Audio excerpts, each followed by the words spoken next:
2013. A fabulous stretch of racing tarmac, but the overlying theme, it's unbelievably hot. 2 one-hour races, one today and one tomorrow. Each driver does around half an hour of racing. The pit window opens after 25 minutes of the 60 minutes available and closes 10 minutes later. It's Amg Choi, also Roelof Bruins, very, very excited to be here on home ground in Korea, and he's down on the grid with our man, Steve Dawson.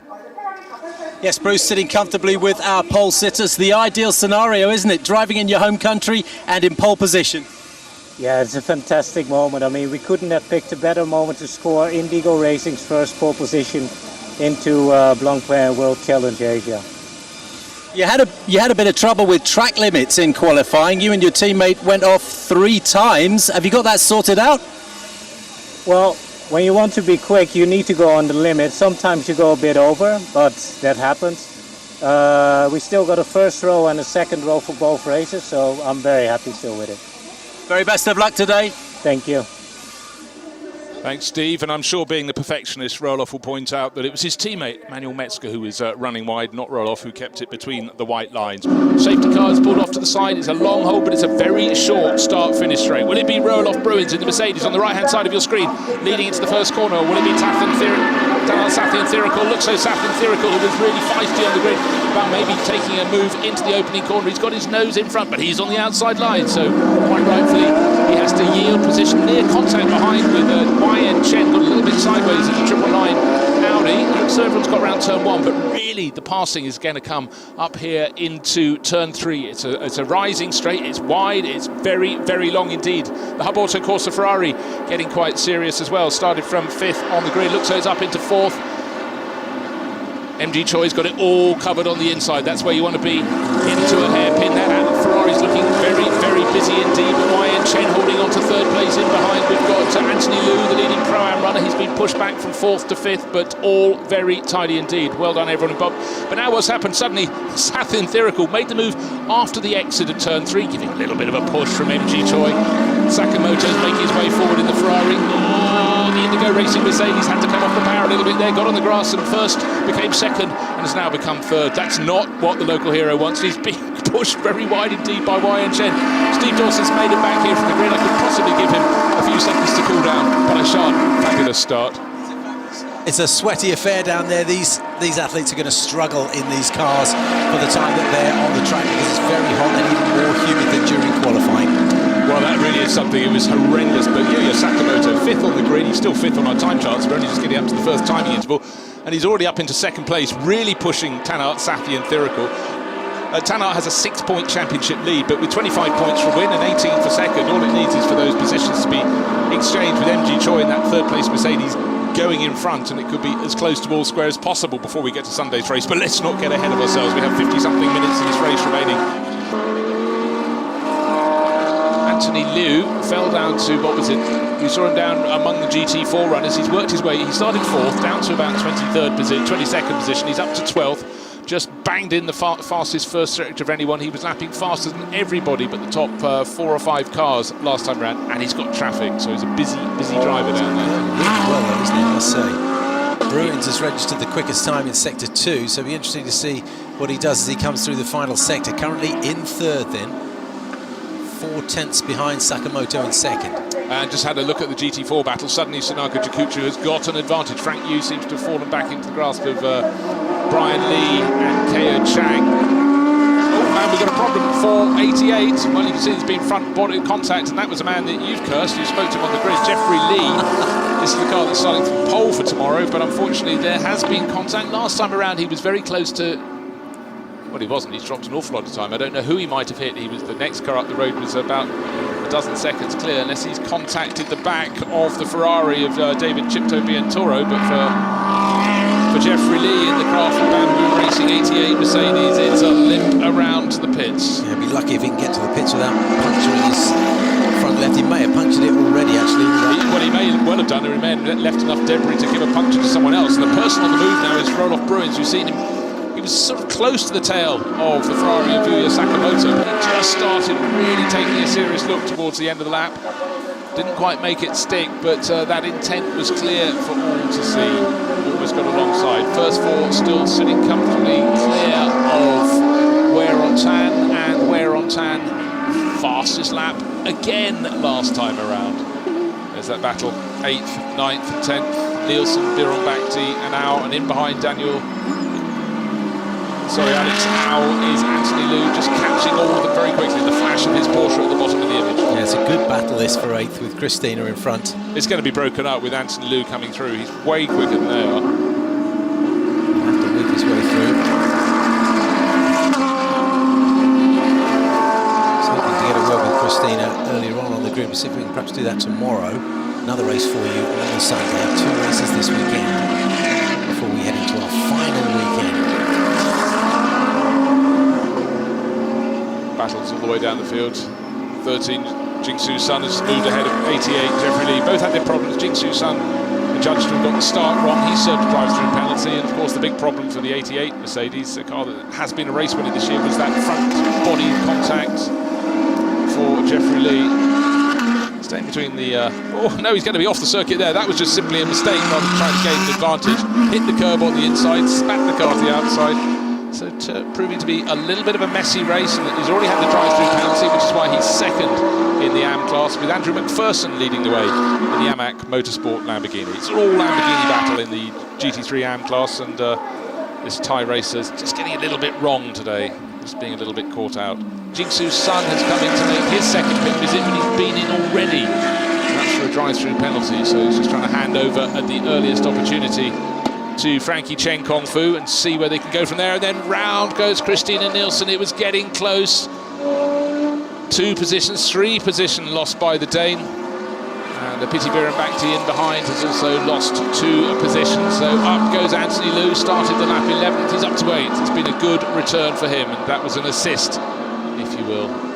Let's take a look. Christina Nielsen minding her own business. Piti Biron Bakhti coming up the inside, up the inside, up the inside. Christina turns into the corner as she had to, nowhere else to go. So I'm afraid it was the Thai racer who looked for a bit of complicity and didn't get any at all. Nielsen trying to pick up the pace, coming in, quite possibly got a puncture. First 2 in the championship on the road in that same order. 1.2 seconds between them. Last time around, 13 laps on the board. It's Tanat Sathian Thirikul who, part way around the opening lap, made that move from second to go past the pole starting Indigo Racing Mercedes, and he is maybe coming in this time around. Here comes the trouble 55 Mercedes, running at the very tail of the field. Melvin Moe has just taken that over, going onto the track all over again. Manuel Metzger has rolled the dice early. Oh, he's lost. Oh no, big loss out there for Philippe Hamprey. The lead's been taken from him. Oh dear, Richard Wee had nowhere else to go, and unfortunately for Hamprecht, he guessed the wrong way, thought there was going to be a gap on the inside. It looks like it was, then suddenly closed. The charging Manuel Metzger has gone ahead of Philippe Hamprecht. Now, let's see, we've got 17 and 3/4 minutes left. Here's a replay. Look, it's sort of okay as long as the Mercedes keeps going to the... No, it's not gone enough, and instead of going for contact, or being presented with contact, Philippe Hamprecht had to come off the power. That means if they finish as they are, the championship battle will be squeezed right down. So that all the hard work by Tanat Sathian Thirikul to go from second to first on the opening lap and lead all the way is being undone. Hamprecht lost momentum, lost position, lost the lead. Catching both of them, Marcos Gomez as well in third place, the Hub Autocorsa Ferrari pressing on. So the top 3 cars in the championship, the top 3 cars in the race.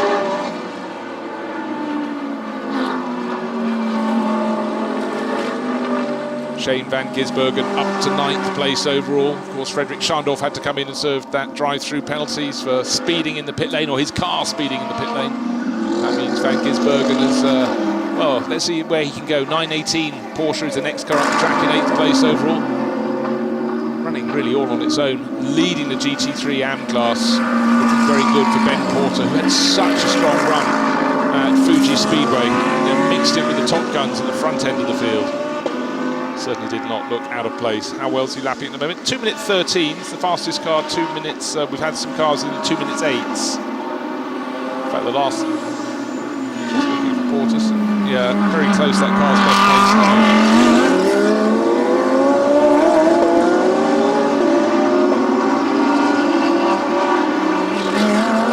So Manuel Metzger 2.4 seconds. The good. There's a battle we're looking at. It's the 918 Porsche Alexander Imperatori. Have to look a bit further down the track. Here comes the 888 Racing Mercedes. As you can see, really quite a gap between them. nearly 7 seconds. He's got past the GT4 traffic though. Richard Wee in the background. How far behind him now? Setiawan Santo, yeah, has gone out a bit. He gained 7/10 of a second. It's 2.1 seconds. The advantage for Graf Bambu Racing.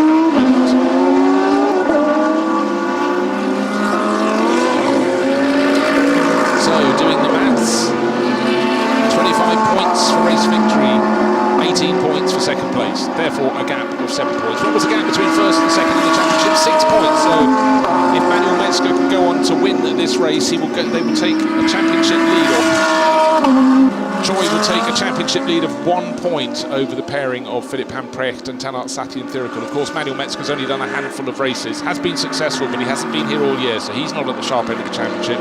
But his Korean teammate most certainly is. Roloff Bruins, aka MG Choi, their car leading the race. Their car stretching clear, 3.2 seconds further ahead. I said it would go out by half a second. It went out for maybe slightly more. Marcos Gomez still all over the tail of Hamprecht, but it's the Indigo Racing Mercedes. Solid sponsorship on board. Many sponsors guests this weekend here occupying the suites, and they've got sweet success to look at, because the clock is counting down, just over 10 minutes remaining. Second and third, you can see dropping back all the time. Still the Porsche of Hamprecht in second place, and Marcos Gomez, welcome to the championship, looking for a podium at his first attempt. In the background, Rahel Frey still holding on to fourth place overall in the 912 Porsche, tucked in behind Leo Yi Hong Lee. Then comes Martin Rump, and I fancy his Rump quicker. Well, the fastest driver out there, you don't have to look far. It's Shane van Gisbergen, 8th and closing all the time. I don't think he's going to be able to catch the 918 Porsche to get any higher than 8th, but fastest lap, 2 minutes 8.4. A lot of drivers would have given their right arm to get that in qualifying. Most of them have given the equivalent of weight in their right arm. They've lost a lot of perspiration, a lot of fluids during this race. Bruce, I'm very grateful to the drivers that spoke to us, because they all look absolutely spent when they came out of their cars just now. P2 and P3 on our screens, so no wonder it's Philipp Hamprecht falling away from Manuel Metzger. It's 3.5 seconds now, because Marcos Gomez in the Hub Autocourse Ferrari all behind him. When I say behind, I mean inside, going ahead. I didn't know the move was going to be made there. Very, very tight, turn 6, and then just doing a fabulous job to do so. So the pace was with the Brazilian, and now let's see Hamprecht. Well, I just wondered, I'm not even sure you saw the move. I think you'd headed up to the pit lane when poor old Hamprecht, well, in fact, he was still up in the pit lane when Hamprecht lost the lead. He got behind a GT4 class runner, guessed the wrong way, had to come off the pad, sweeping around the outside with Manuel Metzger. But let's take a look at the replay, especially for Steve Dawson. Thank you. Here we are. This is the change of third becoming second, but it was at the same point on the circuit where poor old Hamprecht lost out, and this time he was minding his own business, but clearly the life in those tyres has gone away. There I was saying that the Ferrari in the first part of the race looked so it was eating its tyres, but with the new driver on board, Marcos Gomez making the best of the rubber now, he's not going to be able to, surely, with 8.5 minutes remaining to close, 3.5 seconds on the race leader. In fact, it's probably more than that, because the overtaking will have cost him time. You can see Hamprecht is struggling even to keep the car on the circuit at various points towards the end of the lap. And the leader in the GT3 AM class, and doing so easily after a drive-through penalty for their rival Vitana Motorsport car, is the 51 Lamborghini. Ben Porter at the wheel. That's the car from AMAC Motorsport, looking for their third class win in 2019. 4 minutes remaining in this 1 hour race. The first of the 2 1-hour races on the series' inaugural visit to the Korea International Circuit, and making it look very easy indeed, Manuel Metzger. I really thought that Philipp Hamprecht would have the answers. He most certainly doesn't. The Mercedes from Indigo Racing is looking absolutely fantastic in the closing stage of the races. It would be no shame if Marcos Gomez closes in very slightly, but actually last time around 1/10 of a second gained by the race leader, so the Ferrari was homing in by a small amount, was never going to be able to get close enough. And right now it looks like the battle is all but won for the Mercedes. The background of the shot, they go out of turn 2, up the sloping straight to the turn 3 hairpin. You can see the top 3 runners in it, but unfortunately for the Porsche fans, Philipp Hamprecht muscled out of the race lead, and he's fallen back not just a second, back to third. And if anything, I'd suggest that Rahel Frey, look at the last lap time, no, very, very similar, running in fourth, matching, if not yet quite passing him, but Leo Yi Hong Lee closing in as well. And in GT4, it's Graf Bambu Racing leading the way. Richard Wee, how big's his advantage? 3.5 seconds. I thought the challenge from Setiawan Santosa would close in, but the driver from Singapore has settled down very nicely indeed. There he is, Craft Bamboo Racing, racing in both of the classes. 3 cars in GT3, 1 in GT4. And it's the one that's at the very sharp end of that field. And looking at respective lap times, the closing stages of the racing class, it's all very much under control by Richard Wee. Likewise, Manuel Metzger, who is really, doesn't care if he's got rubber on his tyres, he's really getting that tail out and pushing very hard. 2.5 minutes remaining. Steve, you probably may need to consider nipping back to from where you've just come. I think I'll bid you adieu. Yes, I'll do that. See you apart from me. Thanks very much. Steve Dawson doing a fabulous job in the pits and in the commentary box. I'm the one that stays in the air conditioning. Just lucky like that, really. So Manuel Metzger leading the way for Indigo Racing. Marcus Gomez giving chase but not catching in the Hub Auto Corsa Ferrari. 3rd place, the car that got into lead of the race on the opening lap. Championship leaders, but for no longer, because as we approach the final lap of the race, Philip Handbrake back in 3rd position. He started 6 points ahead of Roloff Bruins, but 25 points from win and only 15 for 2nd place. Do the maths. Championship lead is going to change. It will be a 4-point lead. -6 will turn to top 10, and so on to the final lap. It's a long lap here, 5.615 kilometres. This the final lap, so for Manuel Metzger, he can relax. He's got a GT4 runner between himself and the Ferrari that's in 2nd place. The Ferrari with Marcus Gomez, the Brazilian racer, making his championship debut, dives on the inside. And unfortunately, bodywork rubbing for the GTO Racing number 11 GT4 runner, just lost a position there. Oh dear, that's really bad luck for Tony Fong. Drop that back down the order. No problems at all, and none wished on the German racer in the German car, shared with the Korean racer, the new championship leaders. They will be, if this lap can be completed, past the dummy pits, well, the national racing pits, up towards turn 4, and then into the sequence after a couple of tight corners, the wonderful sequence of sweepers that brings the cars through the 2nd third of this lap. 2nd place, Marcus Gomez closed the gap last time round to 3.699 seconds. Won't be able to haul it down much more than that. Won't be able to gain another position. But welcome to the championship, Marcus. And all that form that's been so strong in Belgium, in Brazilian stock cars over the last decade or so, clearly translates very nicely indeed into driving a Ferrari super quickly. Not as fast as Shane van Gisbergen is making that 888. Mercedes Ghost still in 8th position overall, just banged in yet another fastest lap of the race. But right now it's all eyes on the car started by Roloff Bruins, the Korean racer who spent his racing childhood in the Netherlands and since has returned here and is really getting things very right indeed. A huge fillip at the end of last year with their first win for Indigo Racing, and this year the crew with its Mercedes has looked very good indeed, has scored points in every single outing, and that's what you need in this championship if you want to be at the sharp end of the championship table. I feared when Metzger set off on this second stint, his opening few laps were very, very hectic on the wheel, really pushing that Mercedes hard, but he clearly knows much more than I do, and that car has flown beautifully. There it is, through the final corner, up to the checkered flag, and that's win number 3 for this year for Indigo Racing. Cue delight down the pit lane, and I'm sure that Roloff Bruins will be heading up towards the podium right now with a massive smile on his face as the new championship leader.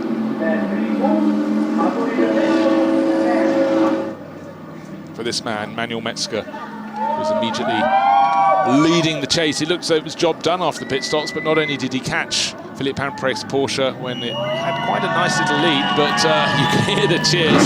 Home ground victory. So Manuel Metzger will be popping those belts and getting out of the oven, which is a racing cockpit here in such hot and humid conditions. And well, you know, he might even have the audacity to look cool, but for Manuel Metzger, oh yes indeed. Absolute delight for the German. And where is his Korean co-driver, who's at least had around half an hour to cool down, but probably to the tension that Roloff Bruins was experiencing down in the pit lane, hoping and praying his car could go from 2nd into 1st.